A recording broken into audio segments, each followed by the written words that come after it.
Cava más hondo, por Joshua Harris. Capítulo primero.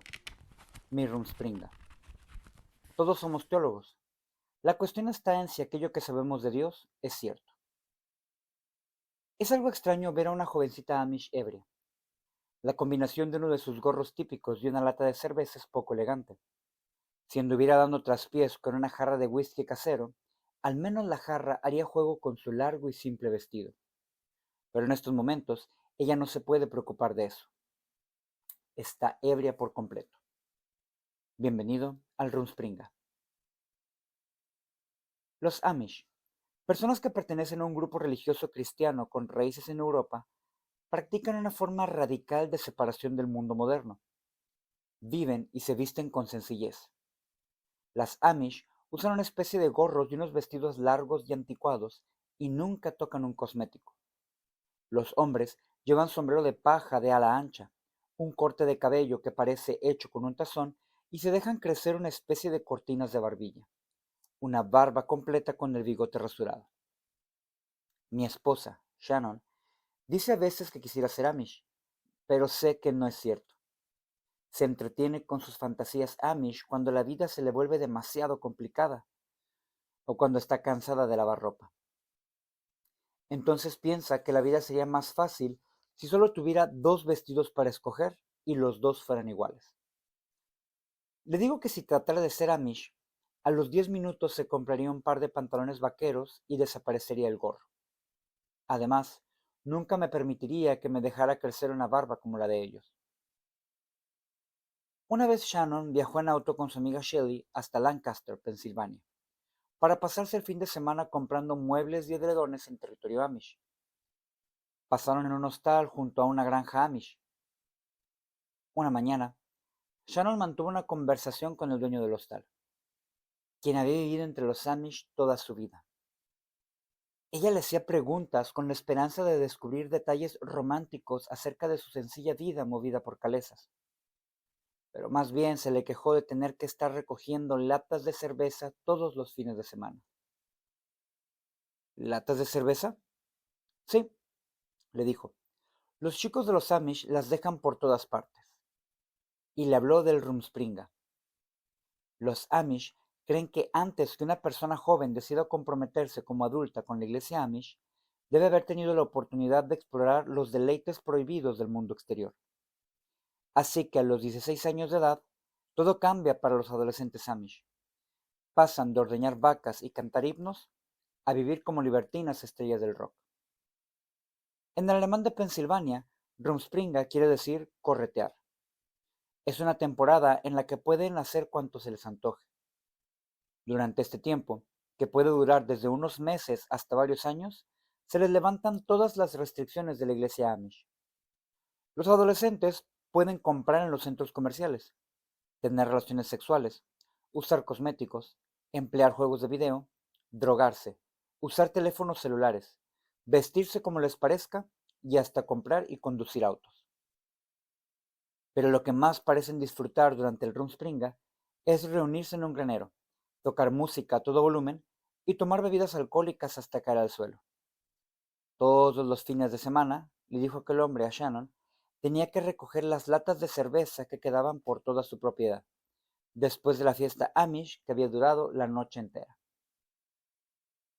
Cuando Shannon regresó después de su fin de semana en Lancaster, sus aspiraciones de hacerse Amish habían disminuido considerablemente. La imagen de unas encantadoras jovencitas Amish bebiendo en exceso le quitó el brillo a su visión idealista de la vida Amish. Y la acabamos de desilusionar cuando alquilamos un documental acerca del rito del Rumspringa llamado El lugar del recreo del diablo. La cineasta Lucy Walker se pasó 3 años haciendo amistad con adolescentes Amish, entrevistándolos y filmándolos mientras estos exploraban el mundo exterior. Allí vimos a la jovencita Amish ebria, dando tropezones en medio de una fiesta en un granero. También aprendimos que la mayor parte de las jovencitas siguen vistiendo como Amish en esas fiestas, como si sus ropajes fueran una cuerda de salvamento atada a su seguridad mientras exploran el lado loco de la vida. En el documental, un emprendedor y delgado jovencito de 18 años llamado Faron vende y es adicto a la droga metanfetamina cristalizada. Después que lo atrapa la policía, Fallon denuncia a sus rivales en la venta de drogas.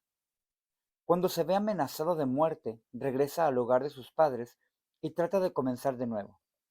La fe Amish es una buena religión, dice. Quiere ser Amish, pero sus viejos hábitos continúan arrastrándolo. Una jovencita llamada Velda lucha con la depresión. Durante el Rumspringa, siente que esas fiestas son acontecimientos vacíos, pero después de unirse a la iglesia, no le agrada la idea de pasar el resto de su vida como un Amish.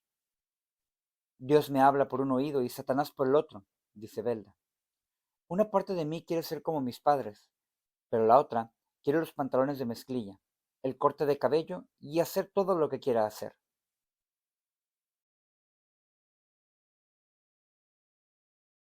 Cuando no logra convencer a su prometido Amish para que deje la iglesia junto con ella, rompe con él un mes antes de la boda y deja para siempre la fe Amish. Sola, pero decidida, comienza a ir a la universidad. La historia de Velda es una excepción. Entre el 80 y el 90% de los adolescentes Amish deciden regresar a la iglesia Amish después del Rumspringa. En un momento del documental, Farron comenta inteligentemente que el Rumspringa es como una vacuna para los adolescentes Amish. Se entregan con desenfreno a los peores placeres del mundo moderno hasta sentir asco. Entonces, agostados y repugnados, regresan al tranquilo, conocido y seguro mundo de la vida Amish. Al ver esto me preguntaba, ¿a qué regresan? ¿Están escogiendo a Dios o solo un estilo de vida seguro y sencillo? Yo sé lo que significa luchar con cuestiones de fe. Sé lo que es que la fe esté tan mezclada con las tradiciones familiares que sea difícil distinguir entre un conocimiento genuino de Dios y la comodidad de un estilo de vida conocido. Crecí en una familia cristiana evangélica, una que se hallaba en el extremo más conservador de todo el espectro. Soy el mayor de 7 hijos. Nuestros padres no nos enviaron a la escuela, sino que nos educaron en casa. Nos criaron sin televisión y creían que el noviazgo a la antigua era mejor que la costumbre actual de las citas. Es probable que nuestros amigos del vecindario pensaran que nuestra familia era Amish, pero eso solo habría sido porque no conocían a algunas de las familias cristianas realmente conservadoras que educan a sus hijos en casa en lugar de enviarlos a la escuela. En realidad, nuestra familia era más liberal en cuanto a la cultura que muchas de esas familias. Veíamos películas, podíamos escuchar música rock siempre que fuera cristiana o de los Beatles, y se nos permitía tener juguetes de la Guerra de las Galaxias o Transformers. Pero aún así, durante la secundaria, me resistí a las restricciones de mis padres. Con esto no quiere decir que mis desvíos espirituales fueran muy chocantes. Dudo que los chicos Amish se hubieran impresionado mucho con mi exploración de los placeres mundanos durante la adolescencia. Nunca usé drogas, nunca me embriagué. Lo peor que llegué a hacer fue robar revistas pornográficas, escaparme de la casa por las noches con otro jovencito de la iglesia y salir con unas cuantas jovencitas a espaldas de mis padres. Aunque mi rebelión era pacífica en comparación, nunca fue la virtud la que me apartó del pecado. Fue la falta de oportunidades. Me estremezco al pensar en lo que yo habría hecho en una temporada de Rumspringa aprobada por mis padres. En fin, que en realidad la fe de mis padres no era mi fe. Sabía cómo moverme dentro del sistema. Conocía la jerga cristiana, pero no tenía puesto el corazón en aquello. Mi corazón se había propuesto disfrutar el momento. Hace poco, un amigo mío conoció a una dama que me conocía desde mi época de secundaria. Le pregunté, ¿y qué recordaba de mí? Me dijo que andabas loco detrás de las chicas, que eras soberbio e inmaduro. Me respondió mi amigo. Sí que me conocía, pensé. No fue agradable oír aquello, pero no pude protestar. Yo ni conocía ni temía a Dios. Tampoco me sentía impulsado por deseo alguno de conocerle. Para mí, la fe cristiana tenía más que ver con un conjunto de normas morales que con fe y confianza en Jesucristo. Al principio de mis veintitantos años, pasé por una fase en la que le echaba la culpa de todas mis deficiencias espirituales a la iglesia a las cuales había asistido durante la secundaria. Las mega iglesias evangélicas son buenas como sacos de arena para puñetazos. Mi razonamiento era algo así. Yo era superficial en mi espiritualidad porque la enseñanza del pastor era superficial. No estaba del todo comprometido porque no habían hecho lo suficiente para captar mi atención. Era un hipócrita porque los demás eran hipócritas. No conocía a Dios porque no me habían facilitado suficientes programas, o no me habían facilitado los programas que debían, o tal vez tenían demasiados programas. La cuestión es que la culpa no era mía, sino de otros. Lo único que supera a la costumbre de culpar de todos nuestros problemas a la iglesia es la costumbre de culpar a nuestros padres por todo lo que ande mal en nosotros. Pero mientras más edad tengo, menos hago ninguna de las dos cosas. Tengo la esperanza de que esto se deba en parte a la sabiduría que suele venir con la edad. Sin embargo, estoy seguro de que también se debe a que ahora soy padre y pastor. De repente he sentido una compasión mucho mayor por mi padre, mi madre y por los pastores de mi iglesia de entonces. Interesante, ¿no es cierto? En la iglesia que estoy pastoreando ahora y que tanto amo, algunos adultos jóvenes me hacen recordar cómo era yo en la secundaria. Son jóvenes criados en la iglesia que saben mucho de la religión cristiana y muy poco de Dios. Algunos son pasivos y ambivalentes por completo en lo que se refiere a las cosas espirituales. Otros se están apartando de su fe, incómodos ante la autoridad de sus padres, amargados por alguna norma o directriz que se les ha dado, y contando los minutos que les faltan para cumplir los 18 y poder desaparecer. Otros no van a ninguna parte, pero solo se quedan para cumplir con lo exterior. Para ellos, la iglesia no es más que un grupo social. Se siente uno extraño ahora, cuando se encuentra del otro lado. Cuando yo oro en específico por jóvenes de ambos sexos que se están alejando de Dios, cuando me pongo en pie para predicar y me siento impotente para cambiar un corazón, cuando me siento para aconsejar a la gente y me da la impresión de que nada que yo pueda decir la va a alejar del pecado, recuerdo a los pastores de mis tiempos de adolescente. Comprendo que también se deben haber sentido así. También deben haber orado y gemido por mí. Deben haber puesto un inmenso esfuerzo en sus sermones, teniendo en mente a estudiantes como yo. Ahora veo que estaban haciendo lo mejor que sabían hacer. En cambio, yo, la mayor parte del tiempo, no los estaba escuchando. Durante la secundaria, me pasaba la mayoría de los sermones de los domingos garabateando, pasando notas, mirando a las chicas y deseando tener 2 años más y 10 o 12 centímetros más de estatura para que una pelirroja llamada Jenny dejara de verme como su hermanito, lo que nunca sucedió. La mayor parte del tiempo yo iba flotando por aquella iglesia de adultos, como muchos adolescentes en las iglesias evangélicas. Encontraba mi sentido de identidad y comunidad en el universo paralelo del ministerio de los jóvenes. Nuestro grupo de jóvenes estaba dirigido a ser ruidoso, movido y divertido. Tenía por modelo la influyente y gigantesca Willow Creek Community Church, siempre preocupada por quienes andaban buscando a Dios, situada en las afueras de Chicago. La meta era sencilla: preparar un espectáculo, hacer que los chicos entraran al edificio y hacerles ver que los cristianos son divertidos y que Jesús también lo es. Teníamos que demostrar que ser cristiano es, a diferencia de las opiniones populares, e incluso de unos pocos pasajes incómodos de la Biblia, bien divertido. Por supuesto, no es tan divertido como ir de fiesta en fiesta y tener relaciones sexuales, pero de todas formas es bien divertido. Todos los miércoles por la noche, nuestro grupo de 400 y tantos estudiantes se dividía por equipos. Competíamos en distintos juegos y ganábamos puntos por traer invitados. Por supuesto, como estudiaba en casa, yo era totalmente inservible en cuanto a la categoría de traer amigos de la escuela. Por eso traté de compensar esto trabajando en el equipo de drama y video. Mi amigo Matt y yo escribíamos, representábamos y dirigíamos dramitas que complementaban los mensajes de nuestro pastor de jóvenes. Lamentablemente nuestra idea de lo que era complementar consistía en presentar dramitas que no estaban relacionados ni remotamente con su mensaje. El hecho de que Matt se parecía a Brad Pitt aseguraba que nuestros dramitas fueran siempre bien recibidos, al menos por las chicas. El punto más elevado de mi carrera artística dentro de mi grupo de jóvenes llegó cuando el pastor descubrió que yo podía bailar y me pidió que hiciera una imitación de Michael Jackson.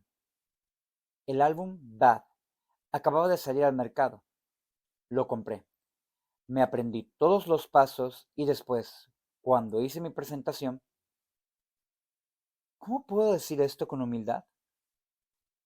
Dejé a todo el mundo con la boca abierta. Yo era malo. Y lo digo en el buen sentido de la palabra malo. El público se volvió loco. La música resonaba y las jovencitas gritaban y trataban de tocarme fingiendo adulación. Mientras yo hacía mis pasos de moonwalk y doblaba la voz del artista en uno de los cantos pop más estúpidos que se hayan escrito jamás. Lo disfruté segundo a segundo. Mirando atrás, lo cierto es que no estoy muy orgulloso de aquella representación. Me habría sentido mejor acerca del mal momento que habría pasado si el sermón de aquella noche hubiera tratado acerca de la depravación del ser humano o cualquier otra cosa que estuviera siquiera ligeramente relacionada con ese tema. Pero no hubo conexión alguna. No tenía nada que ver nada con nada. Para mí, bailar como Michael Jackson aquella noche ha llegado a tipificar mi experiencia en un grupo de jóvenes grande, evangélico y orientado hacia los que andan en busca de Dios. Fue divertido, todo un espectáculo, culturalmente atrevido en esa época, y tuvo muy poco que ver con Dios. Me apena decirlo, pero pasé más tiempo estudiando los pasos de baile de Michael Jackson para esa ocasión que el que jamás se me había pedido que invirtiera en un estudio acerca de Dios. Por supuesto, la culpa fue sobre todo mía. Yo estaba haciendo lo que quería hacer. En el grupo de jóvenes había otros jovencitos que eran más maduros y que crecieron más espiritualmente en el grupo. Y no tengo duda alguna de las buenas intenciones de mi pastor de jóvenes. Él estaba tratando de conseguir un equilibrio entre lograr que los jovencitos asistieran y enseñarles. Tal vez yo no habría estado interesado en el grupo de jóvenes si no hubiera estado repleto de diversión y juegos, y tenía una buena orquesta. Con todo, aún querría que alguien hubiera esperado más de mí, de todos nosotros. ¿Lo habría escuchado? No lo puedo saber, pero sé que una visión clara de Dios, del poder de su palabra y de la razón de ser de la vida, muerte y resurrección de Cristo, se perdía en medio de esas luces y diversiones. En la Biblia se encuentra la historia de un joven rey llamado Josías, quien vivió unos 640 años antes de Cristo. Me parece que Josías tenía cierta afinidad conmigo. Era religioso, pero ignorante en cuanto a Dios. Su generación había perdido la palabra de Dios, y no lo digo en sentido figurado. Literalmente se les había perdido la palabra de Dios. Parece raro, pero se les había extraviado la Biblia. Si lo analizamos, aquello era algo grande. No estamos hablando de unas gafas de sol, ni de un llavero. El creador del universo se había comunicado con la humanidad por medio de su profeta Moisés. Le había dado sus leyes. Había revelado cómo era él y qué quería del ser humano. Le había dicho a su pueblo lo que significaba el que fueran su pueblo y cómo debían vivir. Todo esto había sido escrito puntualmente en un rollo. Y ese rollo, que tenía un valor incalculable, lo habían guardado en su santo templo. Sin embargo, había desaparecido. Nadie sabe cómo sucedió. Tal vez algún sacerdote torpe lo había dejado caer y había rodado hasta quedar en algún rincón oscuro. Pero aquí viene lo triste. Nadie lo había notado. No lo habían estado buscando. Nadie se puso a mirar por debajo de los muebles. Se había perdido y a nadie le importaba. Durante décadas, los que llevaban el calificativo de pueblo de Dios no habían tenido comunicación alguna con él. Se ponían vestiduras sacerdotales, cumplían con los ritos tradicionales en su hermoso templo y sus mensajes eran tan sabios, tan profundos, tan inspiradores. Pero todo era charlatanería. De lo único que hablaban era de sus propias opiniones. Ritos vacíos. Sus vestiduras eran disfraces, y su templo no era más que un cascarón vacío. Esta historia me asusta porque demuestra que es posible que toda una generación se dedique feliz a los asuntos de la religión aunque haya perdido el verdadero conocimiento de Dios. Cuando hablamos del conocimiento de Dios, estamos hablando de la teología. Dicho en pocas palabras, la teología es el estudio de la naturaleza de Dios, quién es Él, cómo piensa y cómo actúa. A pesar de esto, la teología no ocupa un lugar muy elevado en la lista de intereses diarios de muchas personas.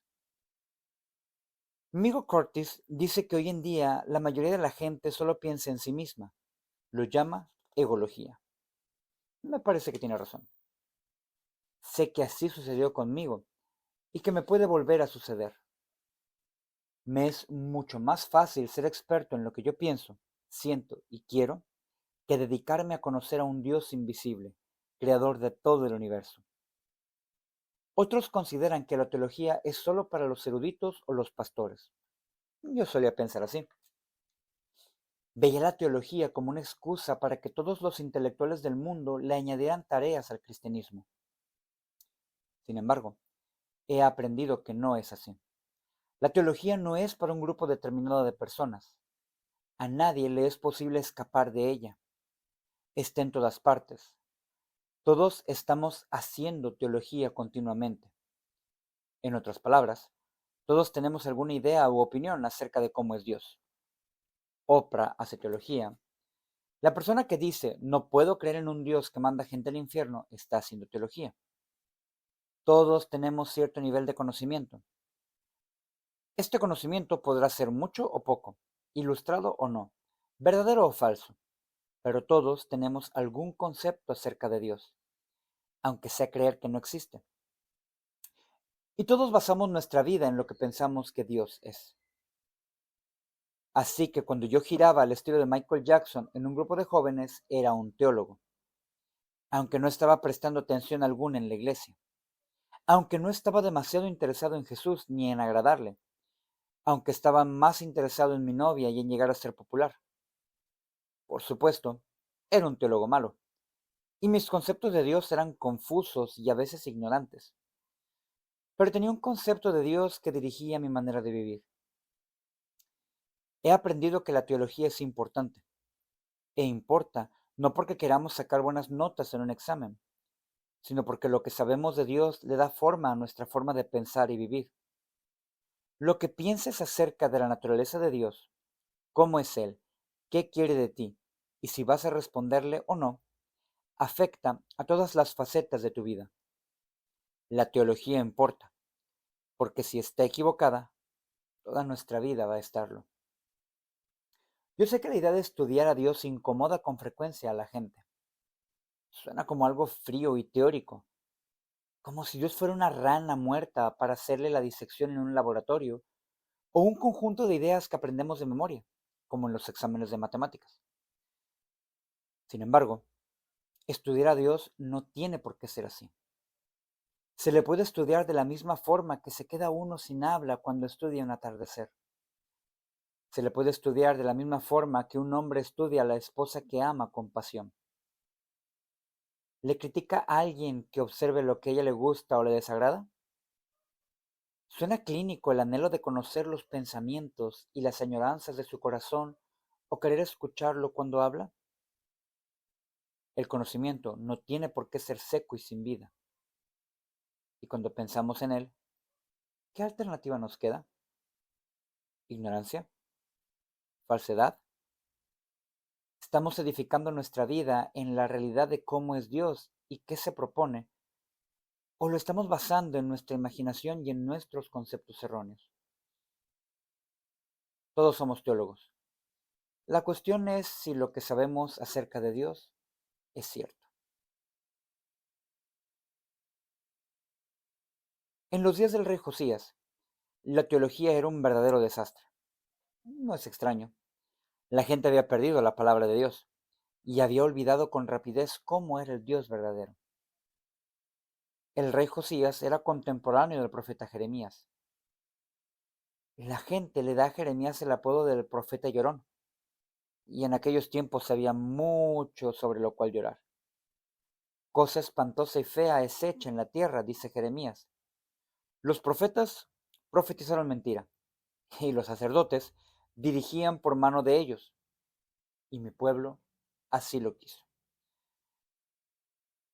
Así se expresa Jeremías y lo tenemos registrado en el capítulo 5, versículos 30 y 31 de su libro. A medida que el pueblo fue aprendiendo a amar sus mentiras con respecto a Dios, perdió su capacidad para reconocer su voz. ¿A quién hablaré y amonestaré para que oigan? Pregunta Dios. He aquí que sus oídos son incircuncisos y no pueden escuchar. He aquí que la palabra de Jehová les es cosa vergonzosa. No la aman, dijo el profeta Jeremías, capítulo 6, versículo 10. El pueblo había olvidado a Dios. Habían perdido el gusto por sus palabras. Habían olvidado lo que había hecho por ellos, lo que les había ordenado y lo que amenazaba con hacer si le desobedecían. Así que comenzaron a inventar dioses propios. Comenzaron tomando prestadas algunas ideas acerca de Dios que procedían de las religiones paganas. Sus dioses, inventados, les permitían vivir como quisieran. Era la egología haciéndose pasar por teología. Las consecuencias no fueron buenas. Una teología arruinada conduce a la ruina. Judá se volvió una nación parecida a uno de esos repulsivos programas que presentan por la televisión, en los cuales un montón de solteros semidesnudos se acuestan con cualquiera, se traicionan y tratan de ganar dinero. La inmoralidad y la injusticia estaban en todas partes. Los ricos atropellaban a los pobres. La gente había reemplazado la adoración a Dios por la adoración de deidades paganas que exigían orgías religiosas y sacrificios de niños. Todos los niveles de la sociedad, desde el matrimonio y el sistema legal hasta la religión y la política, eran corruptos. La parte sorprendente de la historia de Josías es que, en medio de toda esa distorsión y corrupción, decidió buscar y obedecer a Dios. Y lo hizo siendo joven. Es probable que tuviera unos 20 años. Las Escrituras nos dan esta descripción de Josías en el segundo libro de los Reyes, capítulo 22, versículo 2. Hizo lo recto ante los ojos de Jehová y anduvo en todo el camino de David, su padre, sin apartarse a derecha ni a izquierda. En el capítulo 6, versículos 16 del profeta Jeremías, el profeta exhorta al pueblo a tomar también la senda recta de la teología verdadera y la obediencia humilde. Así dijo Jehová: paraos en los caminos y mirad, y preguntad por las sendas antiguas, cuál sea el buen camino, y andad por él, y hallaréis descanso para vuestra alma. En las palabras de Jeremías vemos una descripción de la vida del rey Josías. Su generación pasaba a toda prisa frente a él e inundaba los fáciles caminos de la religión fabricada por el hombre, la injusticia y la inmoralidad. No se detenían a buscar un camino diferente, no hacían una pausa para pensar dónde terminaría aquel camino fácil. No preguntaban si habría un camino mejor. En cambio, Josías sí se detuvo. Se detuvo en una encrucijada y miró. Y después preguntó algo que toda una generación había descuidado, incluso lo había olvidado por completo. Preguntó dónde estaban las sendas antiguas.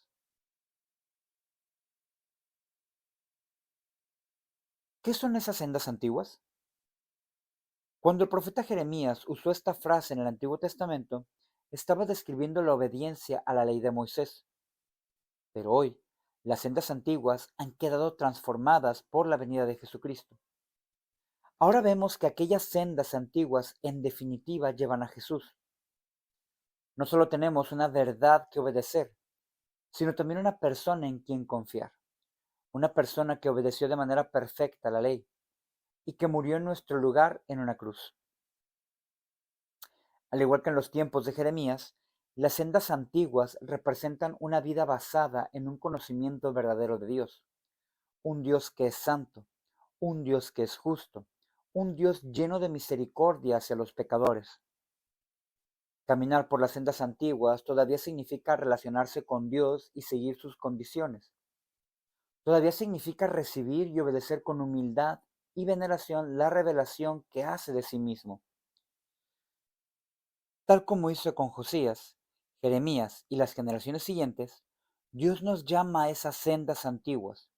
Nos hace señas para que regresemos a la teología que es veraz. Nos llama, como Jeremías llamó a su pueblo, a consagrarnos de nuevo a la ortodoxia. La palabra ortodoxia significa opinión correcta. En el contexto de la fe cristiana, la ortodoxia es la posesión de opiniones y pensamientos correctos acerca de Dios. Define conceptos y creencias basados en las establecidas, comprobadas y apreciadas verdades de la fe. Las escrituras las enseñan con claridad y los credos históricos de la fe cristiana las proclaman. Solo hay un Dios que creó todas las cosas. Dios es uno y trino, Padre, Hijo y Espíritu Santo. La Biblia es la palabra inerrante de Dios para la humanidad. Jesús es el Hijo de Dios eterno, nacido de una virgen. Jesús murió como sustituto de los pecadores para que éstos pudieran recibir perdón. Jesús resucitó. Jesús regresará un día para juzgar al mundo. Las creencias ortodoxas son las que los genuinos seguidores de Jesucristo han reconocido desde el principio y han ido transmitiendo de generación en generación a lo largo de los siglos. Quita una de ellas y lo que te quedará es inferior a las creencias históricas del cristianismo. Cuando vi el documental acerca del rito del Rumspringa entre los Amish, lo que me llamó la atención fue la forma en que los adolescentes Amish procesaban la decisión de unirse o no a la iglesia Amish. Con pocas excepciones, la decisión parece haber tenido bien poco que ver con Dios. No estaban escudriñando las escrituras para ver si lo que enseñaba su iglesia acerca del mundo, el corazón humano y la salvación era cierto. No estaban lidiando con teología. No estoy insinuando que los Amish no tengan una fe y una confianza genuinas en Jesús. Sin embargo, en el caso de los adolescentes del documental, la decisión era mayormente cuestión de escoger una cultura y un estilo de vida. Eso los hacía sentirse integrados a un grupo humano. En algunos casos, les permitió obtener un trabajo fijo o casarse con la persona que amaban. Me pregunto cuántos jovencitos de las iglesias evangélicas son como los Amish en esto. Muchos no estamos informados en cuanto a teología. La verdad acerca de Dios no nos define ni nos da forma. Hemos crecido dentro de nuestra cultura religiosa y a menudo esta cultura, con sus rituales, su música y sus valores morales, llega a representar el cristianismo mucho más que unas creencias concretas acerca de Dios. Cada nueva generación de cristianos se tiene que preguntar, ¿qué estamos escogiendo cuando decidimos ser cristianos? Ver la historia de esos adolescentes Amish me ayudó a darme cuenta de que la vuelta a la ortodoxia tiene que ser más que un simple regreso a un estilo de vida o a unas tradiciones que apreciamos. Por supuesto, la fe cristiana lleva a vivir de una manera específica y ciertamente nos une a una comunidad concreta. Y también es cierto que contiene una tradición. Todo eso es bueno, es importante. Sin embargo, tiene que ir más allá de la tradición. Tiene que estar centrada en una persona, la persona histórica y viva de Jesucristo. La ortodoxia importa, porque la fe cristiana no es una simple tradición cultural ni un código de moral. La ortodoxia está compuesta por verdades irreducibles que se refieren a Dios y a su obra en el mundo.